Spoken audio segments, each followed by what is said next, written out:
Mr. Chairman, I would like to congratulate the organizing committee for this excellent Congress. My first presentation regards the ITIGRA, the new Jotex abdominal device. I would like, before I start, I would like to introduce myself because even if I come from Italy, I'm Greek, and I live and work in a not so famous city in the northern part of Italy called Cuneo.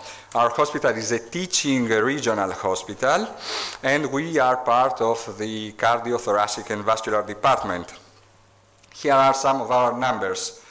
As vascular surgeons, we do more than 1,300 hospitalizations per year, and we treat approximately 120 aneurysms of the abdominal aorta.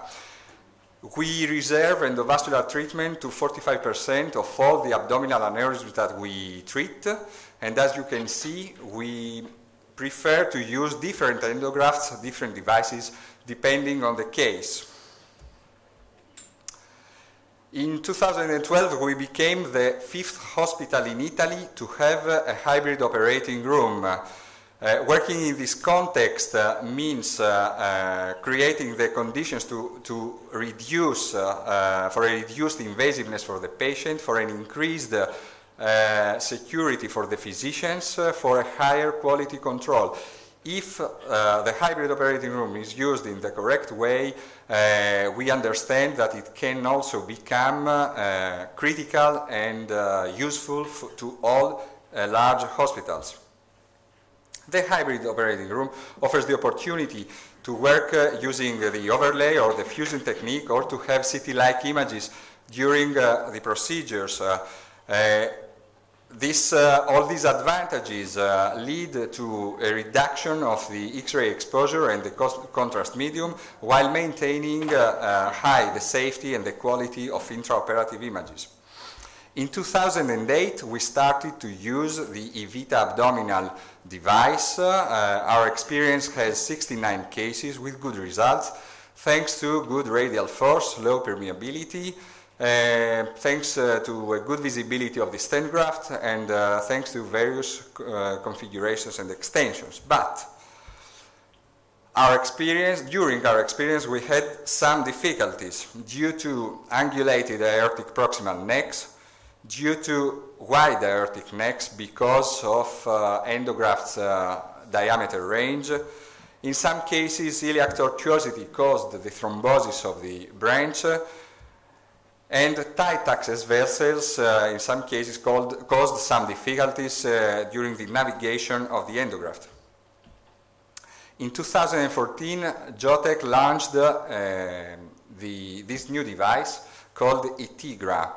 This device needs a proximal and distal landing area, at least 15 millimeters of proximal and distal landing area. It is suitable for angulated necks up to 75 degrees, and it can be used for diameters of proximal landing zone ranging from 19 to 32 millimeters, and for the distal landing zone ranging from 8 to 25 millimeters.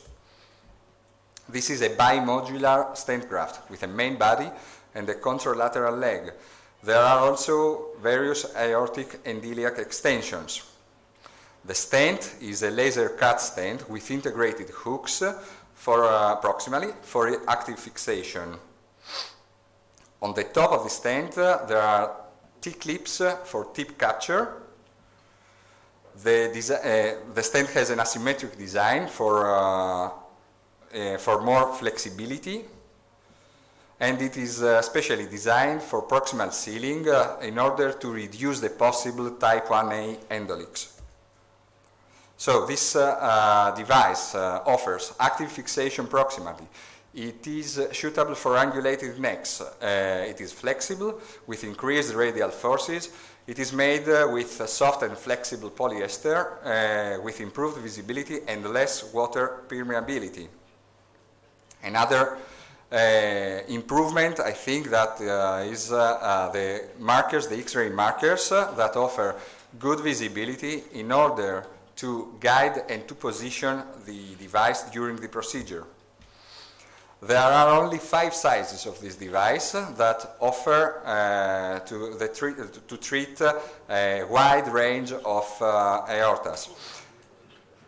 Thanks to asymmetric design of the stent, the profile is reduced from 18 to 20 French, depending on the diameter of the stent, and there are, for all legs, the crossing profile is 16 French. The catheter is reinforced, flexible, and of course hydrophilic. You can find exactly the same features for the aorto-uni-iliac device also. Here is the comparison of the two products. I would like to emphasize the improvement across the board for the Itigra, with which we have a wide range of clinical indications. Reducing the crossing profile also makes possible the treatment of patients with small access vessels. Since September 2014, we have used this device in 7 cases. As you can see here, this is our experience summarized in synthesis. We did 2 hypogastric branching in 2 cases. There were also 5 iliac aneurysms associated. The technical success was 80%, but the intentional to treat success was 85%, because in a 3rd case we failed to perform the hypogastric branching. We did all the procedures with an average of contrast medium 125 milliliters, and the mean time of fluoroscopy was approximately 19 minutes. So, in conclusion, the Itigra device has wide clinical indications with good visibility, active fixation proximally, and low profile. Even if our experience with this kind of device is not large yet, we're sure that it could be part of the armamentarium of vascular surgeons. Thank you. Thank you very much.